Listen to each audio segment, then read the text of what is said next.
Hi, my name is Faith Nori. I'm an attorney practicing law in Orange County, California, in the area of family law and immigration.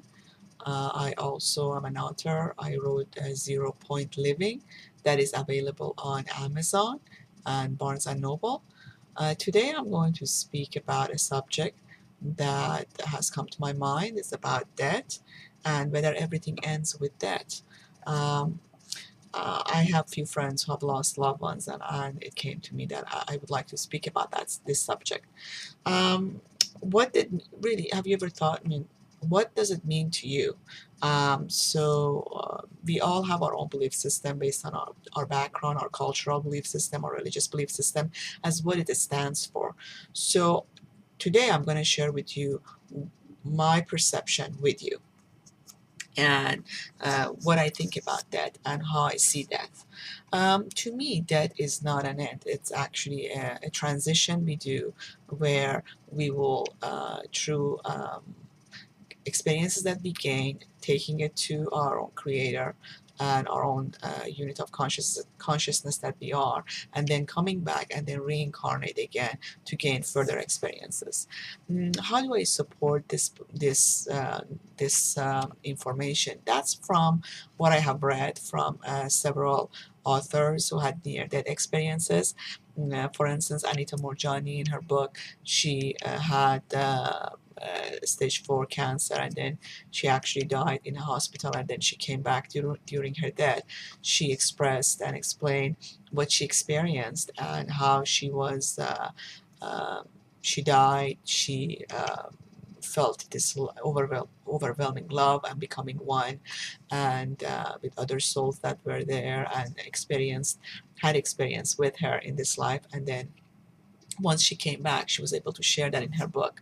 Dr. Eben Alexander had his own experiencing about when he died. He felt he went through a tunnel, and then there was a light, and then he was able to have his own experience of seeing what he saw, and brought that experience back here. That life this is not the end. Then Dr. Nancy. Dannison. Her book is very interesting, very comprehensive. She had lengthier and she had several experiences of near death in that sense that she was able to provide that information through her book and explaining how our life here is part of a bigger scheme that we are a part of. So, in essence, we are living here through gaining experience by the journey or life plan that we have set for ourselves. And then once we are going through this life plan, based on what we learn, we actually come back here, reincarnate here, and then and through the reincarnation we gain further experience. Um, as a child raised with parents who believe in a specific religion, so I'm assuming I'm not the only one, believe that there is a hell and heaven, and we're gonna, if you're good we go to hell, if you're bad we go to heaven, and we don't want to commit any unkind acts, but it said speak well, think well, and act well. So, and well, of course, is subjective, but basically no harm to others. If keeping that in mind at all times, really don't have to have a specific belief system or religion. It's just being a human and treating everybody as you want to be treated. So that is one thing that we can all relate to. So once we die, through the death and experiences that we had, we take that with us, and the transition is again start of a new beginning. So death, the way is being taught and it's been perceived as an ending. You're gone, and I don't see you ever again, and this is it. And we all feel this void, this emptiness once we lose a loved one that we were attached to, which of course is understandable because in this life we have established this attachment, this connection with the other person, and their loss, it's a gap in our lives. It's an emptiness that we feel, and that is understandable. But the person who's leaving and transitioning probably is quite a happy person. And from what I read from these authors I mentioned, they were very relieved and very happy and didn't want to come back, but their job wasn't finished because they were told that they need to bring this information back, and that's why they came back and wrote their books. So seeing that, it's and reading these experiences was fascinating and beautiful. There is a book by Guy Needler. It's called And Dialog, and that's a very beautiful book as well. It discusses what afterlife is through his speaking with God, source, creator, through his meditation and connection. And that matches a similar experience that, for instance, another author, Tom Campbell, had. And we see other speakers talk. I know Dr. Wayne Dyer wrote about it. Sadhu Guru from India wrote about, talked about it, and also The Life of a Yogi. You can see a portion of it there. So there are many people who discuss that in their own ways. People from various part of the world, different continents, and speak the same thing. It's just different verbiage, but spoke of the same experience. And what you're experiencing is not an ending, but is actually here is just a life plan we have. And once this is done, we go back and come back in a different suit, and again have a different journey for ourselves or life plan for ourselves.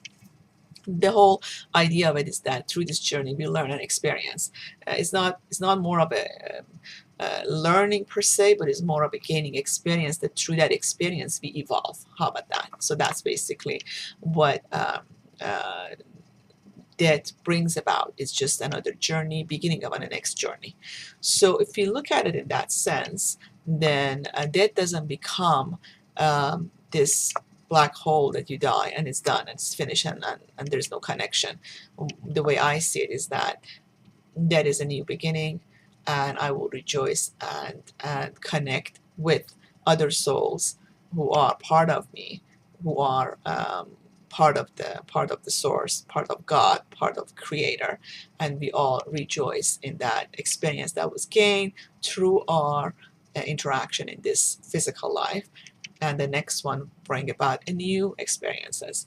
So um, looking at it in that sense, then when you lose a person, you don't feel kind of as if you're alone. And I see a lot of people get depressed because they lose a loved one, but rejoicing the experience you had with that person, remembering that and knowing that they really never left you.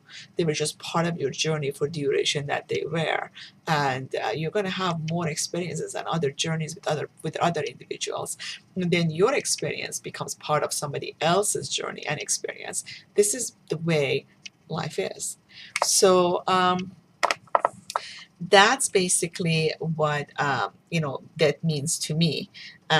Yes, it is sad to lose a loved one, but I don't look at anything more than a transition from this physical to non-physical, and then coming back. And um, um, well, how could we overcome this sadness? Well, the sadness or the loneliness is part of the process of us adapting to the emotion that we feel from loss of a loved one, and it will take different time, and it's different for one person to the next. But once you look at it in the sense that the person is not really gone, the person is part of you and is part of your experience, and you are looking at it as your role, your life plan, your journey, including this individual and the experiences you had with this person, and then seeing that as just another step to go on and evolve further through a reincarnation, through coming back and having the next experience, then it may actually assist. And again, I'm not trying to promote my belief system or I don't want to have a belief system, but this basically this understanding that I have of that from reading others and seeing more to life as what I was taught. So I hope that will help people who have gone through a difficult time or going through a difficult time of losing a loved one. If you think this is a useful segment for you or for a friend who has lost someone, please share that with them. And I hope you enjoyed this, and thank you very much for listening to this, and have a beautiful day. Bye bye.